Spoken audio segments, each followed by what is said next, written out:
Mensagem do livro Por que tarda o pleno avivamento, de Leonard Ravenhill, uma obra publicada pela editora Betânia. Capítulo 17. O lixo do mundo.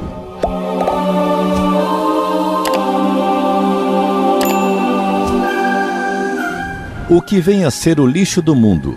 1 Coríntios 4,13. Seria o ventre do mal onde nasce o crime organizado? Seria o gênio do mal que mobiliza as insurreições internacionais? Ou seria Babilônia? Ou quem sabe Roma? Seria o pecado? Ou será que descobriram em algum lugar toda uma tribo de maus espíritos e deram a ela esse nome? Ou talvez seja uma moléstia sexualmente transmissível? Se levantarmos 1000 suposições sobre essa questão, obteremos 1000 respostas e nenhuma delas estará correta. A resposta certa é exatamente o oposto do que se poderia esperar.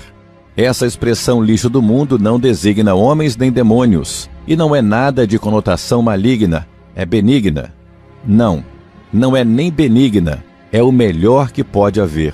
Também não é nada material, é espiritual. Não tem nada a ver com Satanás, mas com Deus. E não apenas é da igreja, mas um membro dela. E não apenas um membro, mas o mais santo dela, a mais preciosa de todas as joias. Paulo diz: nós, os apóstolos, somos considerados lixo do mundo. E logo em seguida ele acrescenta essa injúria um insulto e intensifica a infâmia, aumentando ainda mais a humilhação, pois afirma: somos escória de todos. Quando um homem chega a dizer que é lixo do mundo é porque não tem mais ambições pessoais. Não possui mais nada que alguém possa invejar. Não tem mais reputação, nada mais a zelar. Não possui bens e, portanto, mais nada com que se preocupar. Não tem mais direitos e, portanto, não está mais sujeito a sofrer injustiças. Que bendita condição! Ele já está morto, então ninguém pode matá-lo. E se os apóstolos tinham tal estado de espírito, tal mentalidade, não foi à toa que eles transtornaram o mundo. O crente que ainda abriga ambições pessoais deve pensar um pouco nessa atitude dos apóstolos para com o mundo. E o evangelista popular, que ainda não sofreu perseguições e vive segundo os moldes hollywoodianos, devia pensar um pouco sobre o modo de ser daqueles homens. Então, quem infligiu a Paulo sofrimento maior que o que passou quando recebeu as 195 chicotadas? Sofreu os 3 apedrejamentos e os 3 naufrágios. A rixosa, carnal e crítica igreja de Corinto. Ela estava dividida pela carnalidade e por dinheiro. Alguns deles tinham alcançado a fama e haviam se tornado importantes comerciantes da cidade. Então Paulo lhes diz: chegaste a reinar sem nós. Observemos o contraste gritante entre o versículo 8 e o 10 de 1 Coríntios 4. Já estáis vós ricos, chegastes vós a reinar sem nós. Nós somos loucos, nós somos fracos, nós somos desprezíveis. Sofremos fome, sede e nudez. Mas há uma compensação no verso 9. Nós nos tornamos espetáculo ao mundo, tanto a anjos como a homens. Depois de tudo isso, não era mesmo difícil para Paulo afirmar que ele era o menor de todos os santos. E ele levanta essas verdades para confrontar aqueles cuja fé tinha perdido o seu foco central.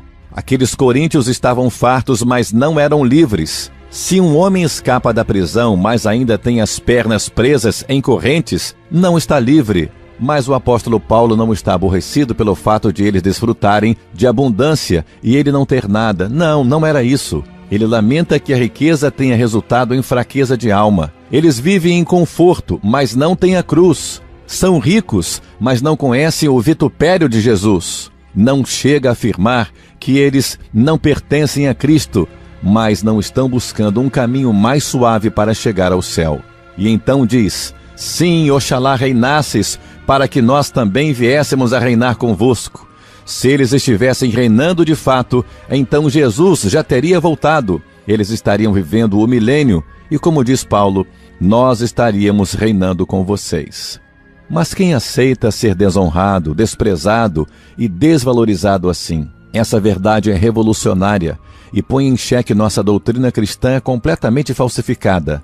Teremos nós prazer em ser considerados loucos? Será que suportaremos ver nosso nome jogado por aí, difamado? O verdadeiro cristianismo é mais revolucionário do que o comunismo, embora naturalmente não provoque derramamento de sangue. As máquinas do socialismo tentaram terraplanar os montes das riquezas para aterrar os vales da pobreza. Pensaram que, dando educação a todos, iriam retificar o que é tortuoso. Acharam que com um ato do Congresso, com um mero aceno da varinha de condão da política, iriam introduzir o milênio tão esperado.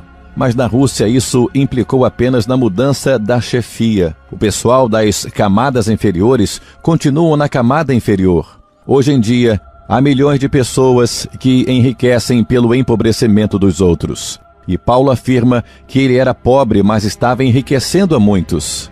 Mas graças a Deus, que o dinheiro de Simão, o mago, continua não obtendo nada do Espírito Santo. Se nós ainda não aprendemos a avaliar corretamente as riquezas de origem iníqua, como Deus poderá confiar-nos a verdadeira riqueza? Então Paulo, que era material e socialmente falido, achava-se incluído entre os seletos relacionados como o lixo do mundo. Certamente isso o ajudou a entender que, sendo lixo, seria pisado pelos homens. Embora fosse capaz de debater com filósofos, estoicos, epicureus no Areópago, por Cristo estava disposto a ser taxado como louco. O antagonismo do mundo para com Jesus é fundamental e perene. Meus irmãos, será que temos essa mesma disposição? Nada nos irrita mais do que ser associados a pessoas incultas e ignorantes, apesar de sabermos que o homem que escreveu o Apocalipse era inculto e ignorante. Hoje em dia estamos contaminados por um terrível mal. Os pastores estão mais preocupados em encher a cabeça de conhecimento do que ter um coração em chamas. Quando uma pessoa aprecia muito a intelectualidade, é melhor que termine os estudos antes de assumir o púlpito, pois depois que o assumir, de nada lhe valerão os títulos que puder obter, já que as 24 horas do dia serão curtas para que apresente os nomes de suas ovelhas perante o grande pastor, ou cumpra a suprema responsabilidade de preparar o alimento espiritual. As coisas espirituais se discernem espiritualmente e não psicologicamente. Nem Deus mudou, nem mudaram seus pensamentos. Por desígnio dele, ainda existem verdades obtidas na palavra de Deus, ocultas a muitos entendidos e que são reveladas aos pequeninos. E os pequeninos, meus irmãos, não possuem um intelecto privilegiado, mas fervor no coração. A igreja de hoje está se gabando do elevado QI dos seus ministros. Mas antes que alguém se glorie na carne, convém levar em conta que estamos presenciando um dos mais baixos índices de conversão, pois o diabo não se impressiona com a riqueza verbal. A linha divisória que separa o crente do homem do mundo é bem definida, é bem delineada, mas está totalmente desmoralizada na prática. Os peregrinos de Bunyan, ao chegar à Feira da Vaidade, constituíram um verdadeiro espetáculo, pois se achavam em flagrante contraste com o povo mundano, em seu modo de vestir, de falar, em seus interesses e senso de valores. Isso ainda acontece hoje? Durante a última guerra, um general do exército britânico fez a seguinte afirmação: precisamos ensinar nossos soldados a odiar, pois se tiverem bastante ódio pelo inimigo, lutarão contra ele. Nós já ouvimos muita coisa sobre o perfeito amor, embora ainda não tenhamos ouvido o suficiente. Mas agora precisamos também aprender a irar e não pecar. O crente cheio do Espírito Santo deve detestar o mal, a iniquidade e a impureza, e só assim lutará contra essas coisas. Paulo odiava o mundo e por isso o mundo o odiava. Nós também precisamos dessa mesma disposição de fazer oposição. O evangelista Stanley escreveu A Face Escura da África, e o general Booth, fundador do Exército de Salvação, A Face Escura da Inglaterra, em meio a forte oposição. O primeiro falava das florestas impenetráveis, de árvores altíssimas com seus leopardos à espreita, suas serpentes traiçoeiras e com os espíritos das trevas. Booth via as ruas da Inglaterra com os mesmos olhos com que Deus as via: a lascívia, os esgotos de pecado, a cobiça do jogo, o perigo da prostituição. E então levantou um exército para combater essa situação em nome de Deus, em nome do Senhor Jesus. Hoje nossas próprias ruas são campos missionários. Esqueçamos por um pouco que nossa sociedade é civilizada. Esqueçamos por um pouco que nossa sociedade é civilizada, pois é possível que uma senhora elegante, de belas maneiras e voz suave, possa estar tão longe de Deus como uma selvagem de qualquer tribo do mundo. Em nossas cidades, campeia a impureza. O crente que passa as noites em frente da televisão a devanear está com o cérebro morto e a alma em falência espiritual, e vivendo assim, indiferente à licenciosidade que impera nesses dias, a ponto de não chorar por causa da cegueira que domina o pecador, faria melhor se pedisse a Deus que terminasse logo sua vida terrena. Hoje, cada rua de nossa cidade é um poço de pecado, bebida, divórcio, trevas, drogas e condenação. E se alguém tomar uma posição contrária a todos esses males, não deve admirar-se se o mundo o odiar. Se fôssemos do mundo, ele amaria o que era seu. Paulo declara firmemente: o mundo está crucificado para mim. Será que isso é demais para o crente do século 21? O Morro do Gólgota recebia muitas visitas de curiosos que ali iam para assistir à humilhação dos malfeitores. E aquilo era uma verdadeira festa. Zombava-se do sofrimento. Mas no dia seguinte, quem eram os primeiros a chegar ao local? Os primeiros eram os urubus, que iriam bicar os olhos das vítimas e a carne das suas costelas. Depois eram os cães, que devoravam as pernas e os braços dos infelizes. Assim, todo deformado, com as entranhas à vista, o indivíduo era um espetáculo terrível. E era assim que Paulo via o mundo crucificado, nada atraente aos seus olhos. Possamos nós também tremer interiormente e repetir com lábios trementes a mesma afirmação do apóstolo: o mundo está crucificado para mim. Só depois que estivermos mortos para o mundo, com todos os seus prazeres, sua glória fútil e alegrias efêmeras, poderemos experimentar a mesma libertação que Paulo conheceu.